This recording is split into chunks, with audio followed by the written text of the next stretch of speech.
El segundo test para examen de las vías aéreas periféricas se llama la determinación del volumen de cierre. Bueno, la persona va a inspirar desde volumen residual hasta CPT oxígeno al 100%, ¿correcto? Y después desde CPT va a botar el aire fuertemente hasta volumen residual y se van a marcar teóricamente una persona normal, aquí en lo que llaman un temprano EPOC, se van a determinar 4 fases. ¿Cómo se analiza esto? Debemos recordar que desde volumen residual hasta CRF la mayoría del aire va hacia el ápex y de CRF hasta CPT la mayoría del aire va hacia la base. Pero como aquí no estamos respirando aire, sino que estamos respirando oxígeno al 100%, querrá decir que volumen residual, que más o menos es 1500 a 3000, la mayoría de estos 1500 irán al ápex del oxígeno al 100% y me van a diluir la mayoría a los alvéolos del ápex. Pero de 3000 a 6000, que es el CPT, la mayoría de esos 3000 van a ir a la base y van a diluir mucho a los alvéolos de la base. 1500 contra 3000, quiere esto decir que más oxígeno al 100% penetró a la base de lo que penetró al ápex. Y si penetró del 100% del oxígeno más a la base que para el ápex, más diluido quedó el nitrógeno que ya había en los de la base que la dilución que quedó en los del ápex, que quedó más concentrado. Uno analiza entonces con un medidor de nitrógeno colocado un neumotacógrafo la concentración del nitrógeno desde el momento que está en CPT hasta que va a volumen residual y va determinando estas fases. Durante la fase 1 la concentración de nitrógeno es 0 porque es aire proveniente del espacio muerto netamente anatómico, así uno se vaya a vaciar en forma de cónica. La fase 2 es una mezcla de espacio muerto anatómico más alveolar, la fase 3 es únicamente alveolar y en la 4 va a haber un cambio brusco en la fase donde las vías aéreas periféricas ya se empiezan a cerrar y entonces ya empiezo a vaciar alvéolos predominantemente de las vías aéreas pertenecientes a la parte media y alta del pulmón. Pero miren que en la fase 3 en todo momento hay un ligero ascenso porque cada vez vacío menos de la base y cada vez más de arriba hasta que hay un franca cambio en la pendiente que es lo que me marca el volumen de cierre. Este volumen de acá, en el momento en que haya la transición entre fase 3 y en lo que haya la transición para el inicio de la fase 4, este punto es lo que se llama el volumen de cierre. Entonces, el volumen de cierre generalmente es el volumen que se encuentra desde ese punto hasta donde llegue el volumen residual. O sea, desde que marqué este punto acá hasta mi volumen residual, el volumen de cierre. Y el volumen de cierre más este volumen se va a denominar capacidad de cierre. O sea que la capacidad de cierre va a ser igual al volumen de cierre más el volumen residual.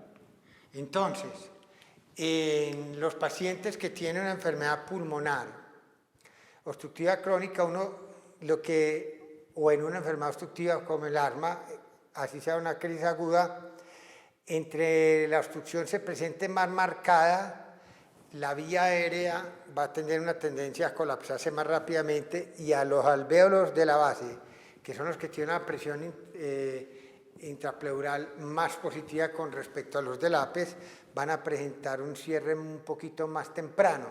Entonces, cada vez lo presentarán más temprano cuanto más comprometida sea la obstrucción en las vías aéreas.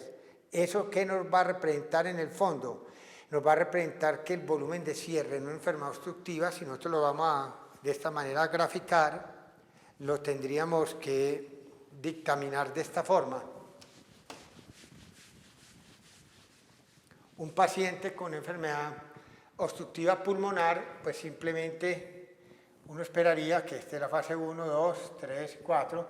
Simplemente si aquí es el punto donde empiezo a medir el volumen de cierre con respecto al volumen residual, acá, este es el volumen de cierre, a partir de este punto. Si yo esto lo marco como CPT y este volumen residual, el volumen de cierre presentará más temprano acá en la enfermedad. O sea que el volumen de cierre va aumentando. Aumentando quiere decir que se presenta más temprano en la maniobra desde que yo empecé a botar el CPT. Como la vía aérea estaba más obstruida, llegó un momento al hacer el esfuerzo que más fácilmente hizo punto de igual presión y comprimió la vía aérea. El problema no está en la enfermedad obstructiva pulmonar leve. En las obstrucciones leves no hay ningún problema porque uno puede ver que el volumen de cierre verdaderamente aumentó, pero el problema en dónde va a radicar. El problema va a radicar en aquellas enfermedades obstructivas que sean moderadas severas, porque es tan heterogénea la población de vías aéreas que vamos a tener un caos verdaderamente en las vías aéreas.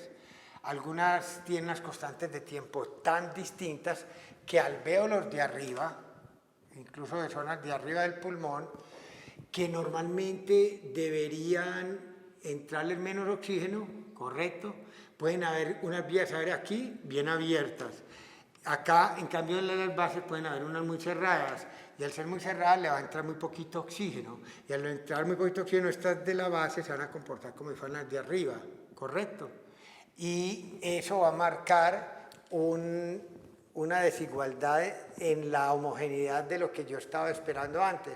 Uno esperaba que el oxígeno al 100% entrara predominantemente a los de la base, porque son más ventiladas, pero si aquí hay unas zonas que son muy mal ventiladas, muchas de estas van a ser tan mal ventiladas, tan mal ventiladas, que se van a parecer a los alvéolos del ápice, y entonces en ese orden de ideas van a parecerse los alvéolos de la base como si fueran alvéolos del ápice. Entonces no se va a cumplir que inicialmente lo que se va hacia primero son las que tienen, correcto, una concentración de nitrógeno más diluida, que era lo que uno estaba esperando, porque cuando nosotros nos devolvemos de CPT a CRF vacío principalmente los de la base, y como yo vacío principalmente los de la base son las que tenían concentración de nitrógeno más bajo.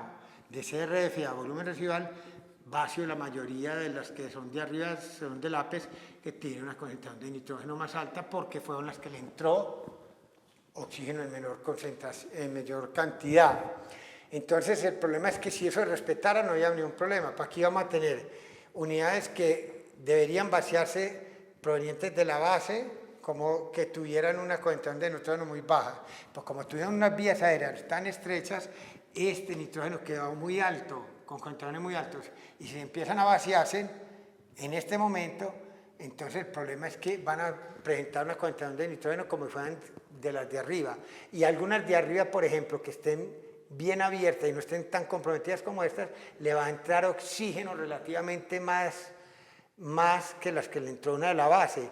¿Y qué va a pasar entonces cuando ellas le entró más cantidad de oxígeno? Su concentración de nitrógeno aquí quedó más bajito, y si va hacia esta primero, que tiene una vía aérea más destapada que esta, va a vaciar como si fuera una de la vía aérea de la base cuando está verdaderamente arriba. Entonces van a haber unidades tanto arriba como abajo con concentraciones de nitrógenos alta y baja, y ya no se va a respetar que la mayoría de los de abajo son concentración baja de nitrógeno, y no se va a respetar que los de arriba son la mayoría con una cantidad de nitrógeno más alto porque le entró menos oxígeno. En el fondo se vuelve eso una desorganización tal que nos lleva a nosotros caóticamente a decir que se perdió esa heterogeneidad, esa homogeneidad. Y si yo veo la gráfica del volumen de cierre, yo voy a tener que ver esto más o menos así. Usted ve una fase como que no tuviéramos la manera de expresar que hay fase 3 y fase 4. Aquí hay una fase única. Entonces aquí yo no puedo determinar el volumen de cierre. Y el no poder detectar el volumen de cierre nos estaría indicando que es una enfermedad obstructiva verdaderamente grave. Este test también fracasó porque es de difícil elaboración y su interpretación, aunque teóricamente es bonita y hermosa, no funcionó verdaderamente para ser aplicable en clínica en forma temprana en la determinación de la obstrucción de vías aéreas periféricas.